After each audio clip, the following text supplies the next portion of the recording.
Dolores del Río es considerada una de las figuras femeninas más importantes de la era dorada del cine mexicano y un ícono cinematográfico que representó a las mujeres mexicanas en el mundo. Su belleza, talento y actitud de mujer fuerte y decidida la llevaron a ser la primer mujer latinoamericana en convertirse en estrella internacional.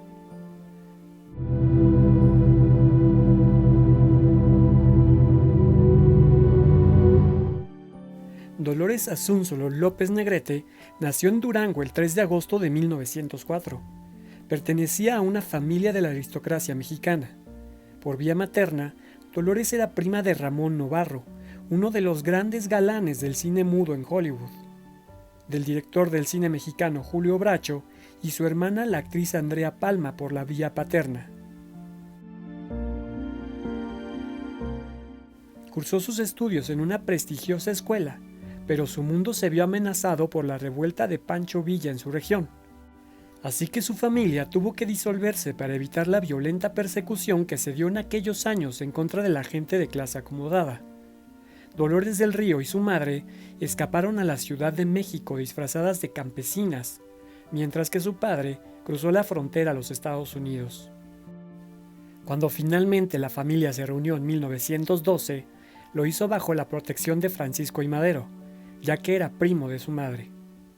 En 1919, una Dolores de 15 años, inspirada por el baile de Ana Pavlova, rogó a su madre que le permitiera tomar clases de ballet. En esa época, Dolores tenía el complejo de patito feo. Debido a ello, su madre encomendó al pintor de la aristocracia mexicana, Alfredo Ramos Martínez, realizar un retrato de Dolores, mismo que ayudó en gran medida a vencer sus inseguridades. 2 años más tarde, fue invitada a bailar en un evento benéfico, donde llamó la atención de Jaime Martínez del Río y Viñet, hijo de la organizadora del evento y un prominente y culto caballero de sociedad. A pesar de que Jaime era 18 años mayor que ella, a los 2 meses de conocerse la pareja se casó, iniciando una luna de miel en Europa que duró más de 2 años.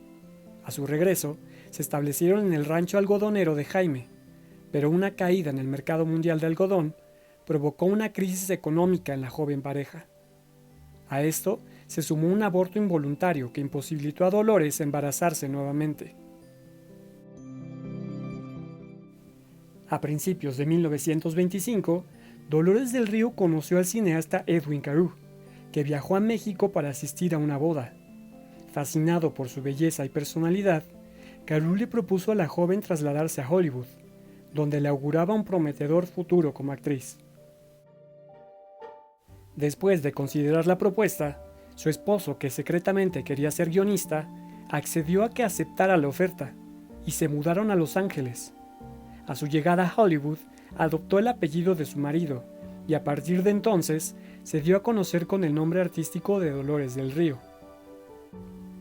Carew puso en marcha una campaña publicitaria en torno a la figura de Dolores del Río, dándola a conocer como una rica heredera, una dama de alta sociedad mexicana.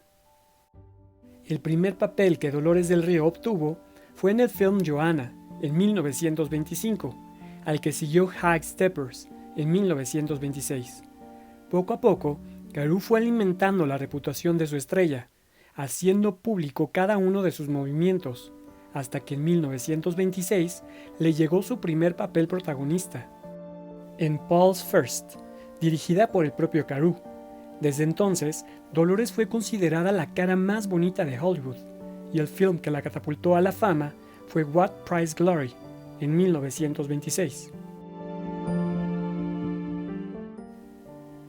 Con la llegada del cine sonoro, Del Río actuó y cantó en la primera película con sonido sincronizado que hizo la United Artists, Ramona. También filmó la exitosa Evangeline, la cual se estrenó junto a una selección de discos conteniendo una compilación de diálogo, música y efectos de sonido. A medida que su fama comenzó a aumentar en Hollywood, su matrimonio se fue deteriorando, porque su marido se sentía relegado a un segundo plano. Tras el divorcio, él se fue a vivir a Europa, donde murió poco después. Por si esto fuera poco, Dolores tuvo que sufrir el incesante acoso por parte de su descubridor, Edwin Carew, quien no cesaba en su intento por conquistarla. Después de una pelea legal, Dolores logra independizarse de la tutela de Carew. En 1930, y con la película Path One, convenció a los críticos de que podía hablar y cantar con un acento encantador. Dolores no estuvo sola por mucho tiempo. Pronto conocería al director artístico de la Metro-Goldwyn-Mayer, Cedric Gibbons, artífice de la arquitectura de muchas de las salas de cine de Hollywood, y el hombre que en 1928 diseñó la estatuilla del Oscar. La pareja comenzó un breve romance que culminó en matrimonio meses después. En 1932, David O. Selznick ofreció a Dolores protagonizar Bird of Paradise, en el papel de una bella nativa de Polinesia, destinada a ser sacrificada a los dioses del volcán. Más tarde, sería invitada a la proyección de la cinta mexicana Que Viva México, a la que asistió con Ramón Novarro y Lupe Vélez. La película fue acusada de promover el comunismo en California, por contener matices socialistas. Por este motivo, Dolores fue tildada de comunista en Estados Unidos. Posteriormente, la actriz protagonizó películas para Warner Bros., MGM, Universal y Fox. Aún así, trabajar en Hollywood fue cada vez más difícil para una mexicana cuyo nombre aparecía en la llamada lista negra. A esto se añadía el hecho de que su prestigio era demasiado alto y los propietarios de las salas de cine no sabían si podían recuperar su dinero dada la poca recaudación en taquilla. En medio del declive que experimentó su carrera, en 1940 Dolores conoce al actor y director Orson Welles, con quien inicia un tórrido romance que provoca el divorcio de Dolores con su segundo marido. Welles la dirigió en The Day of the Terror, y quiso hacer más películas con ella, pero ninguna llegó a buen término. Del Río permaneció al lado de Welles durante el rodaje de Citizen Kane. Posteriormente, el director sería invitado por Nelson Rockefeller a visitar Sudamérica como embajador de buena voluntad para contrarrestar la propaganda fascista sobre los estadounidenses. Durante su estancia en Brasil, Welles tuvo varias aventuras amorosas. Dolores se enteró de ello y terminó la relación con el director mediante un telegrama que Welles nunca respondió. En medio de estas crisis personales y profesionales, Dolores decidió regresar a México tras la muerte de su padre.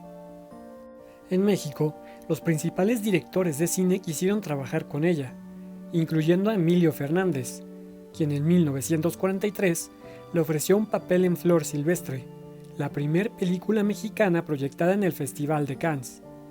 El interés de Fernández por Dolores iría más allá de lo profesional, y continuó contando con ella para los papeles principales de sus películas. Entre ellas estuvo Las Abandonadas, papel por el que ganó el Ariel de Plata, el equivalente mexicano al premio de la Academia de Hollywood. El amor no correspondido de Dolores por Fernández hizo que se hiciera difícil trabajar con él, y en muchas ocasiones Del Río amenazó con abandonar la producción. Cuando terminó el rodaje, la actriz anunció que nunca más volvería a trabajar con Fernández, pero después de trabajar con otros directores, Dolores volvió a reunirse con él para hacer La Malquerida, en 1949, papel por el que recibió muy buenas críticas. Poco tiempo después, conoció al millonario Louis Riley, que en esa época mantenía una relación con Bette Davis. La pareja terminó casándose. Del Río se convirtió en el ícono de la edad de oro del cine mexicano. Su carrera floreció con papeles que le valieron muchos premios, incluido un segundo y tercer Ariel de Plata.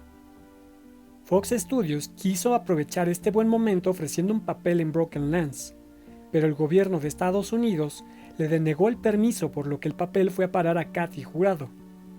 En 1957, su situación política quedó resuelta y pudo regresar a trabajar a Estados Unidos.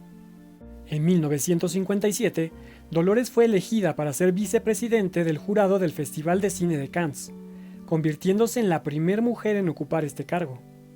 Los estudios Fox contaron con ella para interpretar a la madre de Elvis Presley en el film Flaming Star. Más adelante, también participaría en el film More Than a Miracle, junto a Sofía Loren y Omar Sharif. Después, participó en varios programas televisivos en Estados Unidos. Aparte de su carrera artística, Del Río fundó la Sociedad para la Protección de los Tesoros Artísticos de México. Fue una de las fundadoras del Festival Internacional Cervantino de Guanajuato y de la Residencia Dolores del Río, en la que acogió a los hijos de los actores. En 1975, la actriz grabó una serie de comerciales para la UNICEF, promoviendo una campaña contra la desnutrición infantil. El 11 de abril de 1983, Dolores recibió una invitación para fungir como presentadora en la próxima entrega de los premios Oscar. Horas más tarde, la actriz, considerada por los astros de Hollywood y los grandes intelectuales de la época como una de las estrellas más hermosas del mundo, murió en su casa de Newport Beach, California.